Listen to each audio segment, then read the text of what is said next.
I was out about on my walk in September of 2018 when I spied something thrown out to the side of the road. It was a pedestal, about right here, pedestal to a table, sitting there, and as I walked past it, I thought to myself, I might be able to use this for something. Shortly thereafter, I came up with an idea, and I went and got it back, or I went back to it, and I brought it back home to my studio, and there it is. It is the pedestal that I will turn into a sculpture table. So getting a little bit of a bead on it here. It's going to be wonderful. Now I'll be sitting mostly at this table, not standing, because it's pretty low as you can see here. And I had made the parts already and I laid them out at my feet, and of course they're all going to go to this table. And I'm going to show you some of the tools that I made all this with. But before I do that, take a look at this. You can see it's fairly low to the ground. I'm going to put some wheels on the bottom of that so it'll roll around nicely, and it'll lift it up a little higher. Now here are those tools I was talking about. Got it all laid out there, all the parts.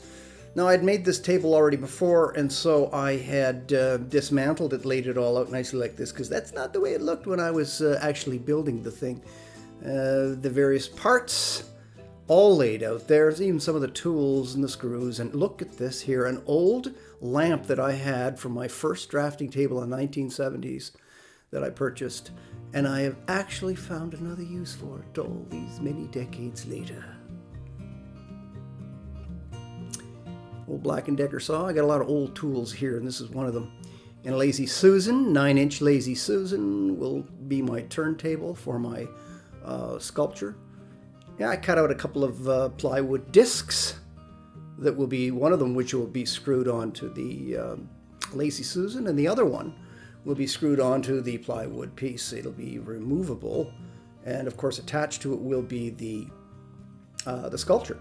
And I like to be able to take it off, because who knows, one day I might actually want to make some molds of it and some copies. It's a good thing to think of. Gives me some options.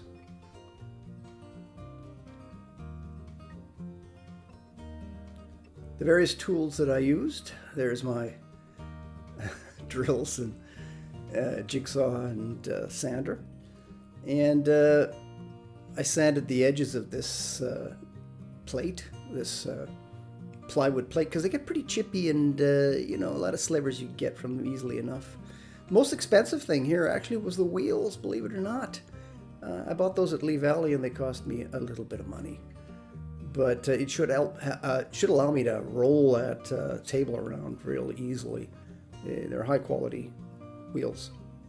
And the rest of the parts here, of course, they cost me nothing, because I, as you know, the table, as I just told you, the table pedestal I got for nothing. And these parts were laying around in my my studio. And I cut them up and used them. So look up, look way up, and there's that lovely sculpture table, or it will become one. And so, yes, oh, little sound effect. I have to pull a little radio stunt here, and I didn't actually make any sound here or record any sound while I was doing this little job here. Actually, I tried to, but I had malfunctioned. Something didn't work, so I have to now pull a radio stunt here, you know, where they have the canned sound in the background.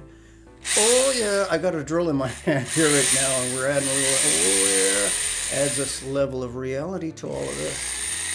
Oh yeah, here we go. Oh, look at that coordinated effort here. So I got it in my hand here. And of course you can see I'm being rather solid about this tube. Actually, those are concrete screws I'm using. They were long enough. And I just, like I said, I was using what I had. Oh yeah, there you go. It's pretty sturdy. One more screw there, by Georgie, oh, by Georgie. That's pretty nice. And solid. I like to make things solid, you know. My dad used to do stuff like that too, and And I like to build things that way too. They're going to be very, very sturdy. The wheels go on there like that. 4 screws for those, wood screws, and we'll be moving this along a little quicker in a minute here because I'm not going to show you all the screws that I put into this thing. And there it is. Fast, nice. Look at that. Nice and perfect. Just slides across there. Very good. Now there's the other auxiliary pieces that I have to put on here. Very important parts because this is going to be, the table will sit, the platform where the Lazy Susan will be attached to that white board there. Will be attached to this table this way, and there's a reason why. Lining everything up here nicely. A 2x4 base, and there's a reason for that because I'm going to have another 2x4 which will service my lamp, and it'll slide in there. So I'll get to the Lazy Boy or the Lazy Susan and all the parts. So I've troubled over this one for a while. How am I going to do this? Because if you screw the Lazy Susan down to the table, you won't be able to screw the board or the disc, the plywood disc onto it. So I came up with an ingenious idea, if I don't say so myself.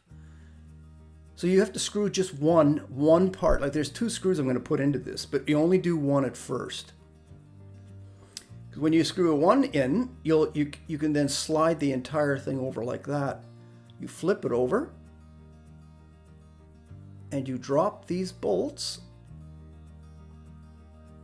into the inside of the Lazy Susan.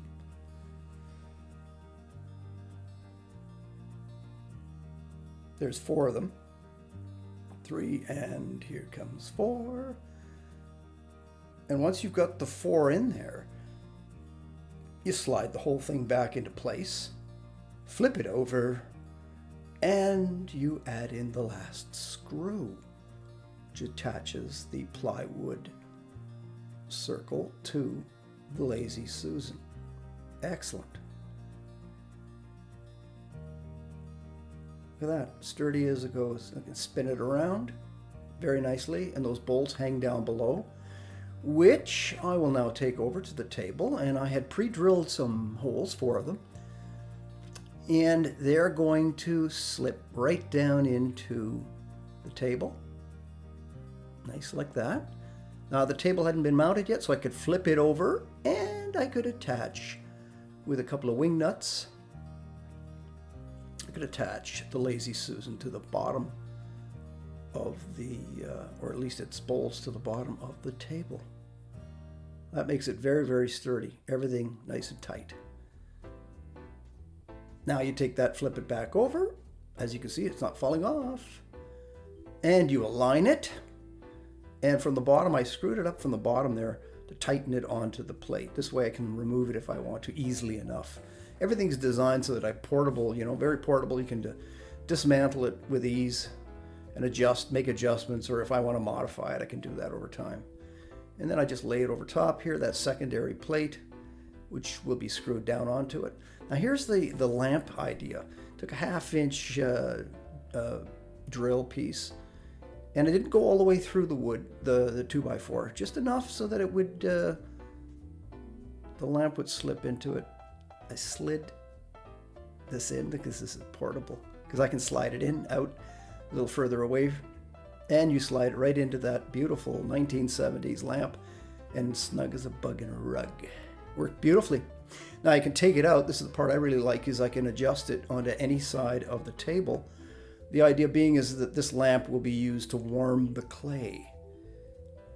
I put in a heat lamp. I don't know what wattage that was, probably 60. And this is now adjustable. There you go.